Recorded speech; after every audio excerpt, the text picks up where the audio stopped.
അല്ലെങ്കിൽ ഇബ്ലീസ് പറയും, നിങ്ങൾ ചെയ്യുന്ന ഇബാദത്തുകളെല്ലാം ഇബ്ലീസ് പൊലിപ്പിച്ച് കാണിക്കും. അങ്ങനെ ഇബ്ലീസ് മനുഷ്യന്മാരെ വഞ്ചിക്കും.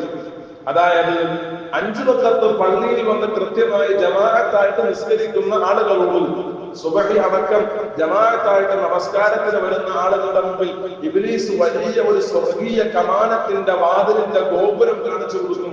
എന്നിട്ട് പറയും, നമുക്കിതൊക്കെ അല്ലാഹു തആല ഇത്തരത്തിലുള്ള ആളുകൾക്ക് വേണ്ടി ഒരുക്കി വെച്ചിട്ടുള്ള കാര്യമാണ്. നമ്മൾ ആരാ? നമ്മൾ നിസ്സാരക്കാരാണോ? പള്ളിയിൽ നിന്ന് ഹയ്യ അലൽ സ്വലാ കേൾക്കുമ്പോഴേക്ക് പള്ളിയിലേക്ക് കടന്നു വരുന്ന ആളല്ലേ? ഒന്നുമില്ലെങ്കിലും നിസ്കാരം അതായിട്ട് നിസ്കരിക്കുന്നവരല്ലേ നിങ്ങൾ എന്ന് ഇബ്ലീസ് ഇങ്ങനെ പറഞ്ഞ് പൊലിപ്പിക്കും. അപ്പൊ ആ പൊലിവിങ്ങനെ മനസ്സിലേക്ക് കയറും. അപ്പോൾ നമുക്ക് തന്നെ നമ്മളെ കുറിച്ച് തോന്നും, ഞാനൊരു സാധാരണക്കാരനല്ല, ഞാനൊരു സാധാരണക്കാരനായ ആളല്ലല്ലോ, ഞാൻ 5 വഖത്ത് നിസ്കരിക്കുന്ന കൃത്യമായി നിസ്കാരം ഖളാ ആകാതെ കൊണ്ടുപോകുന്ന ഒരാളാണല്ലോ. ഒരു പൊലിവ് നമ്മുടെ മനസ്സിൽ തോന്നും ഇബാദത്തിനെ കുറിച്ച്. ഞാൻ നിസ്സാരക്കാരനല്ലാതെ തോന്നിപ്പിക്കും. സ്വന്തം മനസ്സിലേക്ക് അവനവനെ കുറിച്ചുള്ള ധാരണ ഇബ്ലീസ് പൊലിപ്പിച്ചു നൽകും.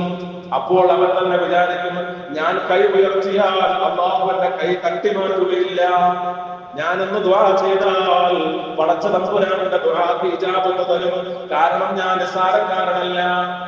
അപ്പോൾ അവൻ ചുറ്റും നോക്കും ആളുകളുടെ ഇടയിലേക്ക്.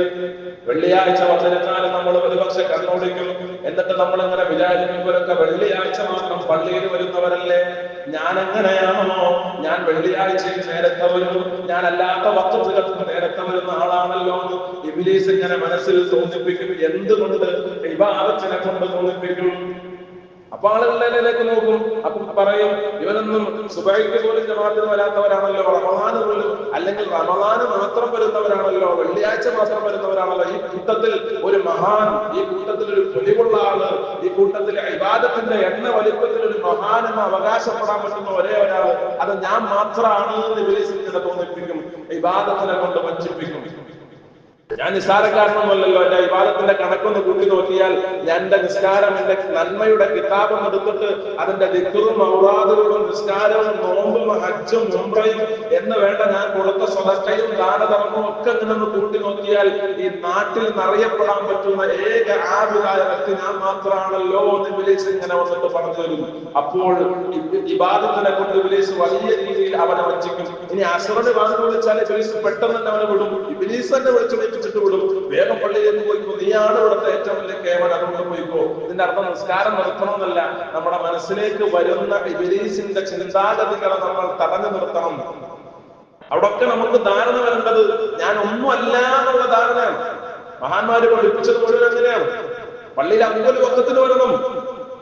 ഇമാമിന്റെ കൂടെ അല്ലാഹു അക്ബർ എന്ന ഇമാമ തക്ബീറത്തുൽ ഇഹ്റാം കെട്ടുന്നതിന്റെ കൂടെ 40 ദിവസം ആരെങ്കിലും ഒരു ഇടർച്ചയും ഇല്ലാത്ത നിലയിൽ ആരെങ്കിലും 40 വഖത്തുകൾക്ക് ആ രീതിയിൽ ഇമാമിനോടൊപ്പം തക്ബീറത്തുൽ ഇഹ്റാം കെട്ടിയാൽ അവന്റെ സകലമായ ദോഷങ്ങളും അല്ലാഹു പുറത്തു കൊടുക്കുന്നു. മാത്രമല്ല, അവൻ മുഖറബീങ്ങളോടൊപ്പം സ്വർഗത്തിലാണെന്നുള്ള കാര്യത്തിൽ ആലിമീങ്ങൾക്ക് ഒരാൾക്കും തർക്കമില്ലെന്ന് കിതാബുകളിൽ രേഖപ്പെട്ടിട്ടുണ്ട്.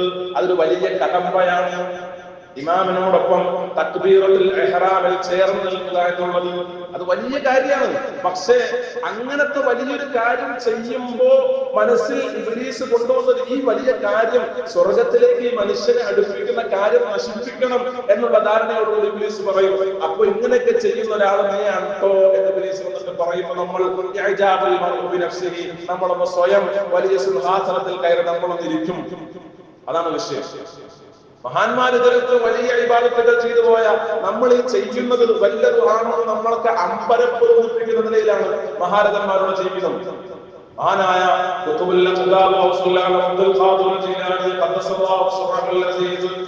ഒരൊറ്റ ഒന്നുകൊണ്ട് ഒരൊറ്റ ദിവസം ഇശാഅയുടെ തവതുകൊണ്ട് 40 കൊല്ലമാണ് മഹാനവറുകൾ സുബ്ഹ് നിസ്കരിച്ചത്, ഉറങ്ങാതെ ഇബാദത്ത്.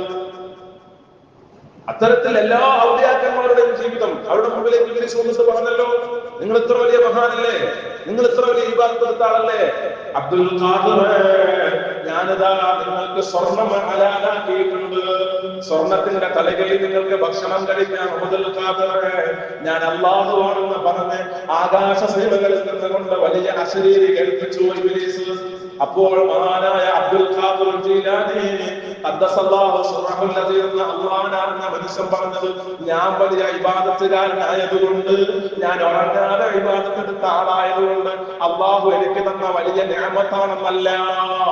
ഞാൻ എത്ര വലിയ ഇബാദത്തുകാരനാണെങ്കിലും സ്വർണം അള്ളാഹു ഹലാലാക്കി കൊടുക്കുമായിരുന്നുവെങ്കിൽ മഹാനായ നബി മുഹമ്മദ് മുസ്തഫ സ്വല്ലല്ലാഹു അലൈഹി വസല്ലമ തങ്ങൾക്ക് ഹലാലാക്കിയത്.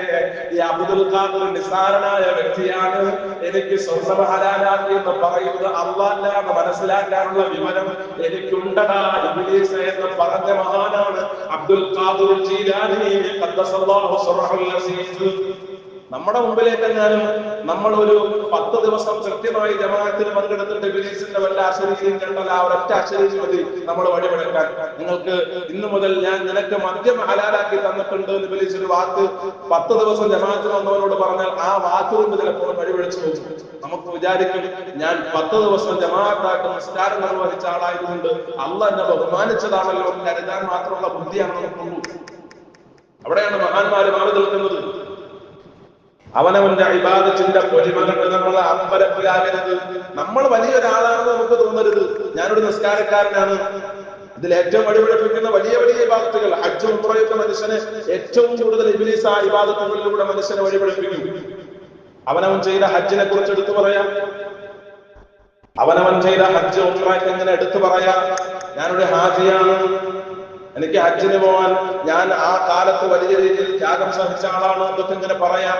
ആ പറയുന്നത് കൊണ്ട് ഏതെങ്കിലും നിലയിൽ അല്ലാഹു റബ്ബുൽ ഇസ്സത്തിനെ അല്ലാത്ത മറ്റൊരു ഉദ്ദേശം അവിടെ മനസ്സിൽ വന്നുപോയാൽ ആ പറയുന്നത് തന്നെ ഒരു തെറ്റാണ്. ഞാനിന്ന് ളുഹ്ർ നിസ്കരിച്ചിട്ടുണ്ട് നമ്മൾ വീട്ടുകാരൊക്കെ പറയുന്നുള്ളൂ. ഞാനിന്ന് ജുമാഅക്ക് നേരത്തെ വന്നിട്ടുണ്ട്, ഞാൻ ഇമാമിനോടൊപ്പം തക്ബീറത്തുൽ ഇഹ്റാമിൽ തന്നെ കൈയ്യറ്റിയിട്ടുണ്ട് നമ്മൾ പറയുന്നുണ്ടോ. ഞാനിന്ന് 10 ദിക്റിലിട്ടുണ്ട്. വലിയ വലിയ ഇബാദത്തുകൾ മനുഷ്യനെ കൊടുക്കാൻ ഏറ്റവും കാരണമാണെന്ന് പറയാൻ കാര്യമാണ്. വലിയ വലിയ ഇബാദത്തുകൾ അത് ചെയ്തു കഴിയുമ്പോഴേക്കും മനുഷ്യനെ കണ്ടു വന്നിട്ട് പറയും, ഞാൻ ഇങ്ങനെ ഹജ്ജ് ചെയ്തിട്ടുണ്ട്, ഞാൻ ഉംറ ചെയ്തിട്ടുണ്ട്, ഞാൻ 10 പ്രാവശ്യം ഉംറ ചെയ്തിട്ടുണ്ട്, ഞാൻ 4 വട്ടം ഹജ്ജിന് പോയിട്ടുണ്ട്. ഇങ്ങനെ വലിയ രീതിയിൽ ഇബാദത്തിനെ അവനവൻ തന്നെ ഇങ്ങനെ പറഞ്ഞുകൊണ്ടിരിക്കും. അത് വലിയ അബദ്ധത്തിലേക്ക് കൊണ്ടുവന്നെത്തിക്കും. ഇബ്ലീസ് അതിങ്ങനെ നമ്മളെ കൊണ്ട് പറയിപ്പിക്കുന്നതാണ്.